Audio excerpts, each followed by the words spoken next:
"Hurry up with the coffee," she demanded, her voice full of urgency.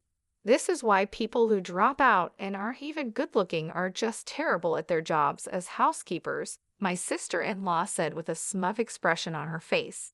Her words stung, and I was about to say something back, but then something unexpected happened. I noticed her fiancé standing nearby, and just as I caught his eye, there was a sudden, surprising hug. It was so out of the blue that I didn't quite understand what was going on.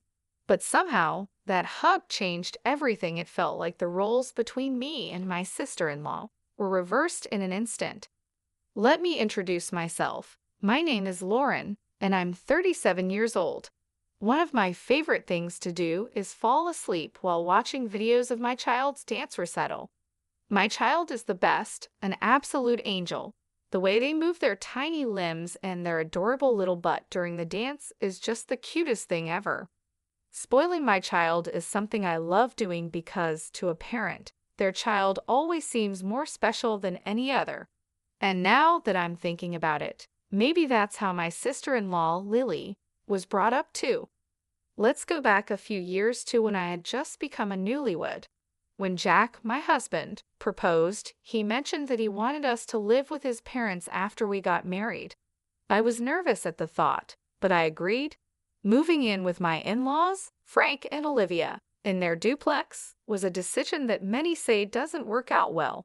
But to my surprise, Frank and Olivia were incredibly kind, which put me at ease. Feeling reassured, I was happy to go ahead with the wedding plans. But things didn't stay smooth for long. At first, everything seemed fine with my in-laws, but things started to get strained with Lily. It began when I visited Jack's family home to discuss wedding details and registration. A relative of Jack's who was visiting at the time made a comment, saying, "Jack, you've got yourself a pretty bride." I felt flattered, but at that moment, I noticed Lily glaring at me with cold eyes. Frank, Jack's father, responded cheerfully, "Jack's lucky to have such a beauty." But when I glanced over at Lily again, I thought I saw her glaring at Frank too. At first, I thought I was just imagining things, so I brushed it off and soon forgot about it since we didn't see each other for a while. However, on the day of the wedding, something strange happened. Lily showed up wearing a white dress. She's in her late 30s, so she's definitely not an uninformed student who doesn't know the basic rules of wedding etiquette. She deliberately chose a color that clashed with my wedding dress. Naturally, my in-laws and Jack were shocked and asked, "What were you thinking?" But she simply replied, "This was all I had." According to my in-laws, Lily had left the house wearing a different colored dress and must have changed into the white dress on her way to the wedding, doing so sneakily. Changing clothes in secret like that can only be seen as a malicious act. To make matters worse, she even made a snide comment about my wedding dress, saying, "When Lauren wears it, it doesn't really look like a wedding dress, more like a cheap $250,000 dress. I guess it depends on who's wearing the fancy clothes." Then she just walked away. I couldn't understand why she would do something so hurtful. The next day, after the wedding ceremony, Lily's attitude changed dramatically. While I was doing my chores, she suddenly interrupted me, saying, "Hey, don't wash my laundry with yours."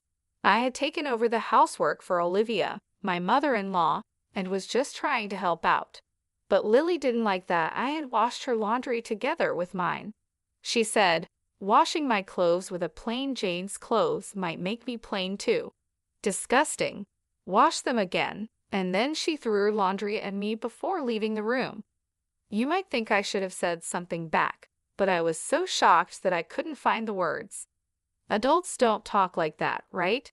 Separating laundry because plainness might spread. It's the kind of thing you'd expect from a teenage girl who's just learning to be independent, not from a grown woman. To avoid any further hassle, I pretended to rewash the clothes, but just put them back in her closet. Olivia even said it was fine and apologized for Lily's behavior. But from that day on, Lily was relentless. It's true that I dropped out of school when I was younger to chase a dream, so my highest level of education is incomplete. But it's never been an issue for me, and I'm not ashamed of it. Being belittled for my education felt trivial to me. Lily, on the other hand, graduated from a national college near her home. It's not a prestigious university, but she acts like she's more elite than me because of it. She even started saying, "I'm an elite, unlike you." But Lily wasn't always like this. I couldn't figure out what had made her so upset, but a few months after the wedding, we had a gathering with relatives. Although everyone had already met at the wedding, this get-together was more relaxed, giving them a chance to chat with me and Jack. The atmosphere was lively, and soon enough, the conversation turned to our wedding. Jennifer's wedding dress was so cute, one of the relatives exclaimed. "Absolutely, Jack is lucky to have such a beautiful woman. I can't wait to see what their kids will look like," another added, clearly excited about our future together. I don't mean to brag, but I've always felt confident in my looks. Jack might not fit the traditional mold of handsome, but he has a well-balanced face and a charming aura that makes him popular with people. As the relatives chatted, lost in their own conversations and compliments, I noticed Lily bristling with displeasure. She suddenly blurted out, "You all might not know, but I was really popular in my school days." That was when it clicked for me. I understood the root of Lily's anger. Despite the stunned expressions of everyone around, Lily started bragging about how she was constantly admired in school, how men would swarm around her whenever she walked down the street. Honestly, it sounded far-fetched, especially when looking at Lily. To be frank, Lily isn't what you'd call traditionally beautiful. She has small eyes and a large, round nose, making it hard to believe the stories she was telling. Everyone listened with skeptical looks on their faces and soon lost interest, quickly changing the subject. I continued to listen out of pity, but it was hard to stay engaged when you could tell it was all made up. Later, when I went to the kitchen to get some drinks, Lily followed me and suddenly yanked my hair from behind. "What? You think you're better than me?" she hissed. I was taken aback and confused. "What are you talking about?" I asked. "I know you were just humoring me when I said I was popular." "I can tell," she snapped. I was momentarily at a loss for words. I mean, she had started claiming to have had 7 boyfriends at one point. It was obviously a lie. I had tried to listen earnestly, but it's hard to stay interested when you know it's all made up. "You think you're so great just because you're called pretty, right? That's just because our country relatives aren't used to seeing women," she sneered, her grip tightening on my hair. "Lily, I'm not feeling great about this," I said, trying to keep calm. But she wasn't done. "Shut up," she shouted, yanking my hair even harder. "In this house, no. In this neighborhood, I'm the cutest. I've been told I'm cute since I was a child. Don't get cocky just because you wear makeup." Lily, who couldn't become prettier even with makeup, continued to accuse me. Okay, you're the cutest, Lily," I said, trying to pacify her. "See, you're just saying that," she snapped back. "Dropouts like you with your fake concern are so obvious." She pushed me, releasing my hair, and I fell hard to the floor. Satisfied, she spat in my face and said, "Don't get carried away just because you're called cute." "I'm the cutest," Lily declared as she walked away. This incident, of course, had to be reported to Jack and my in-laws. When I shared the story, everyone had a "not again" expression on their faces. I learned that Lily is a narcissist with an inflated sense of self-esteem, just like she acted at the family gathering. It turns out the root of this behavior was her late grandfather, who doted on her as his only granddaughter. He always told her she was cuter than celebrities on TV, which apparently skewed her perception of beauty. Because of this, she seems to believe she's the epitome of cuteness. This caused her trouble with classmates when she was younger, leading to conflicts. Everyone apologized to me for the inconvenience, but said there was nothing they could do. It seems Lily won't listen to anyone, according to Jack and the in-laws. I understood, but it was frustrating to hear that nothing could be done, especially when Lily's behavior wasn't just verbally abusive but also physically harmful. I thought to myself, they should do something about it. I even started considering divorce so soon after getting married. But then, within just 2 weeks, Lily brought home a man, introducing him as her fiancé. We were all surprised, as none of us had even heard that she was dating anyone. Her fiancé, Eric, was a serious-looking man with glasses, who seemed timid and kept his head down. Lily, on the other hand, was acting tough and domineering. There was no sign of affection or intimacy between them, making me wonder if he was really okay with marrying Lily.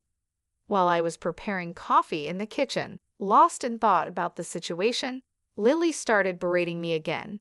"Hey, housekeeper, hurry up with the coffee. This is what happens when dropouts who are unattractive try to do a simple task. Don't keep my fiancé waiting.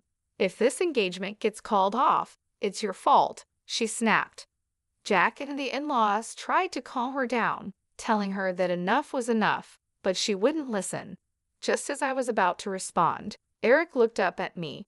His gaze was so intense that it caught me off guard. I was speechless and asked, "What? Why are you looking at me like that?"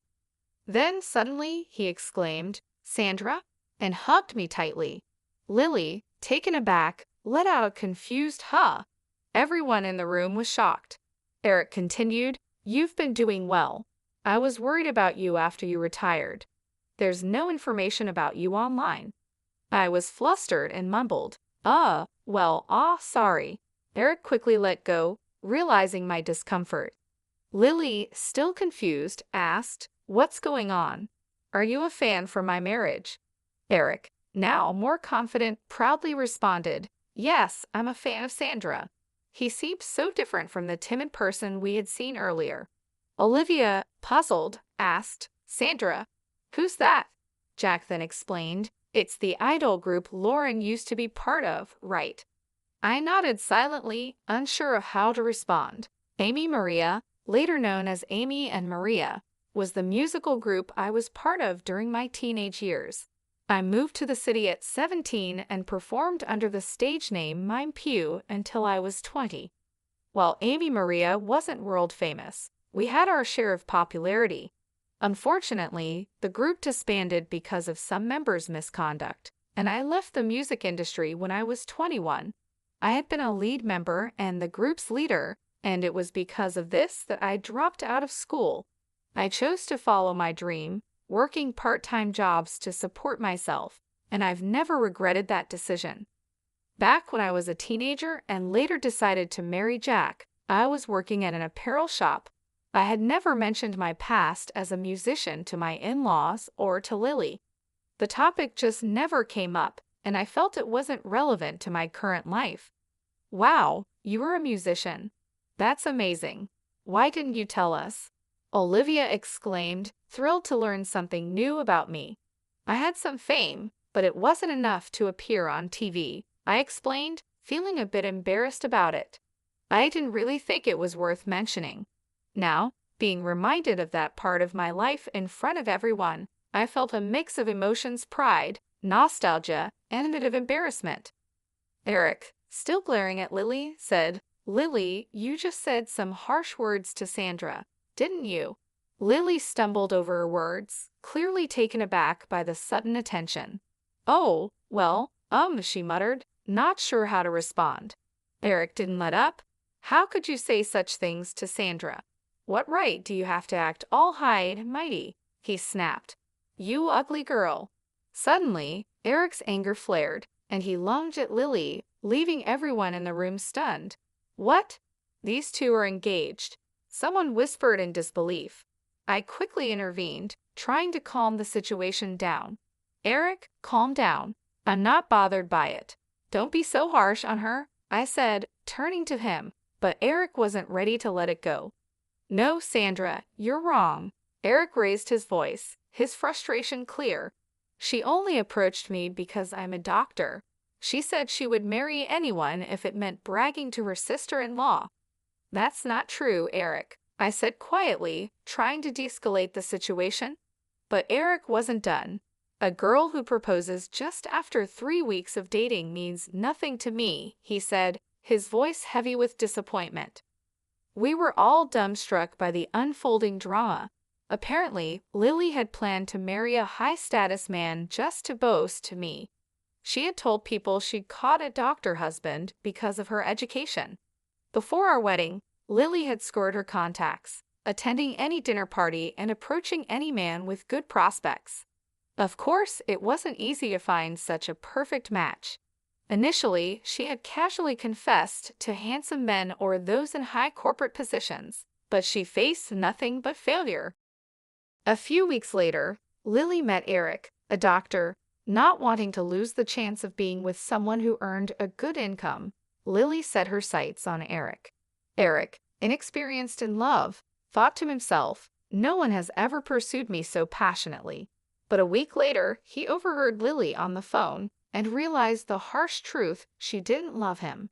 She was just after the status of marrying a doctor. Despite this realization, Eric accepted her proposal, hoping that maybe, over time, Lily might grow to love him. Lily, who was willing to settle for anyone, and Eric, who just wanted to seize the opportunity, seemed oddly suitable for each other. But I kept silent, feeling that no one should marry a girl who looks down on others. Eric was beyond furious, while Lily was visibly frightened by his unexpected anger. Normally mild-mannered, Eric was enraged, which took everyone by surprise. Lily, in a weak voice, muttered, "What's so good about that dropout? That ugly girl? How dare you call Sandra ugly? You're the one who's lacking in class," Eric retorted, his anger intensifying. I decided to step in, my voice calm but firm. "Lily, you keep bringing up my dropout status. Is it really that bad?" I asked, watching as Eric's expression hardened. "Without education, of course it's bad," Lily replied, trying to sound confident, but failing. "So, the owner of your favorite restaurant, who started chef training right after high school, is bad too. And what about your favorite actor, who's also a dropout? Are they bad because they didn't complete their education?" I asked, pressing the point. "That's different, they're in special professions," Lily stammered, trying to defend her argument. "Well, I chose to drop out for a special career too as a musician. Does it only count if I'm successful?" I challenged her, my eyes locking onto hers. "I didn't even know you were a musician," Lily muttered, clearly taken aback. "Yeah, but even if you did know, you would have found another reason to insult me, wouldn't you?" I said, catching Lily off guard. She averted her eyes, unable to meet my gaze. "I don't like to brag about education," I continued, "but since you brought it up, let's talk about it. You might brag about Princeton, but your national colleges. Anyone can get in just by writing their name.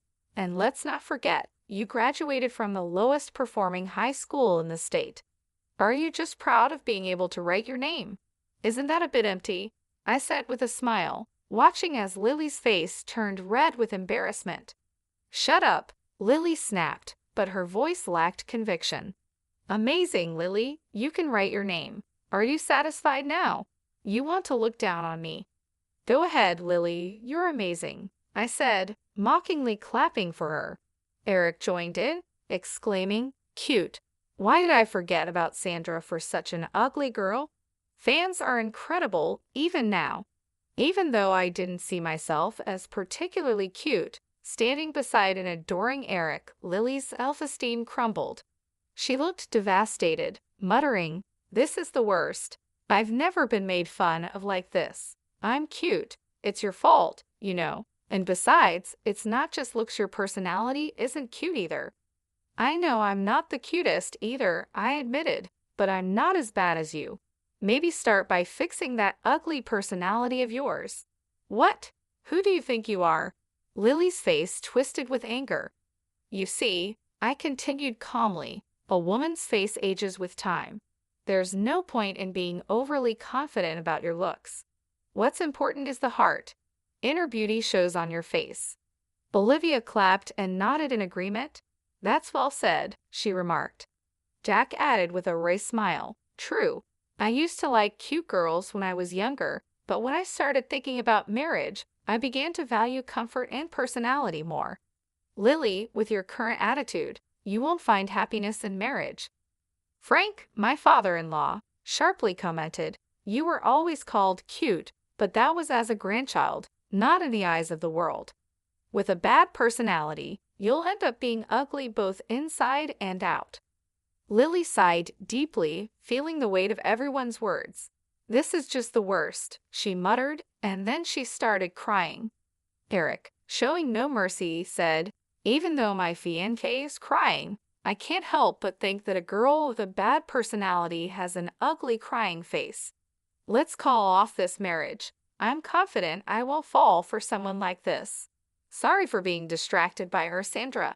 And just like that, Lily's engagement ended incredibly quickly. She was kicked out of the house, with everyone telling her she needed to learn about life and work on herself. Initially, Lily was defiant. I have friends, she said. I won't let being kicked out bother me. But within 5 days, she returned home, defeated. I fought with my friend and got kicked out. Can I come back? She asked, her voice full of desperation. It seemed even her friend had seen through Lily's flaws after spending so much time together. No one was willing to take her in, and of course, my in-laws and Jack didn't accept her back either. They regretted pampering Lily too much over the years and apologized to me for not taking action sooner. We heard what was happening, but we didn't act. We're sorry, they said. I understand, I replied. It's hard for parents to kick out their child, but she's 21 now. She's an adult and needs to take responsibility for her actions. Jack then confessed that he had secretly planned to provide Lily with a separate house to live in, away from me. But before he could put his plan into action, Lily was already kicked out. He apologized to me, saying, I'm sorry for making you endure that. A husband should protect his wife better, or else I'll deserve to be divorced. I smiled and joked back, well, I guess you're safe this time. Afterward, Lily moved into her own place, but life wasn't easy for her. She was robbed, asked for money by men she met on a dating app, sprained her ankle falling off her bike, and even found all her oranges rotten in her fridge. It seemed like her past misdeeds were catching up with her. Well, good luck to her, not that I'm really thinking about it much. I'm busy these days raising our little girl. She's growing up so fast it feels like just yesterday she was crawling, and now she's started walking around on her own. Recently, she even told me with a big smile on her face, Mommy, I have a boyfriend. It's a boy from her kindergarten class. They started dating after playing house together and even made a little promise to get married one day. It's so cute and innocent. When Jack heard about it, he jokingly cried while sipping his drink, saying, Don't leave Dad and get married. Of course, we both know that their relationship is just like playing house, a part of childhood fun. But it's also a reminder of how quickly kids grow up. Someday, our little girl will find someone she truly wants to marry, and when that time comes, we'll be ready to support her. Until then, Jack and I are focused on raising her to be the best person she can be. She's our pride and joy, and we want to help her become an even more wonderful young lady as she grows. But right now, the road to becoming a lady is still long, filled with learning moments and playful adventures. Speaking of which, she just made a big mess in the living room, so it's time for a little lecture and a cleanup. Every day brings new challenges and joys, and I'm excited to see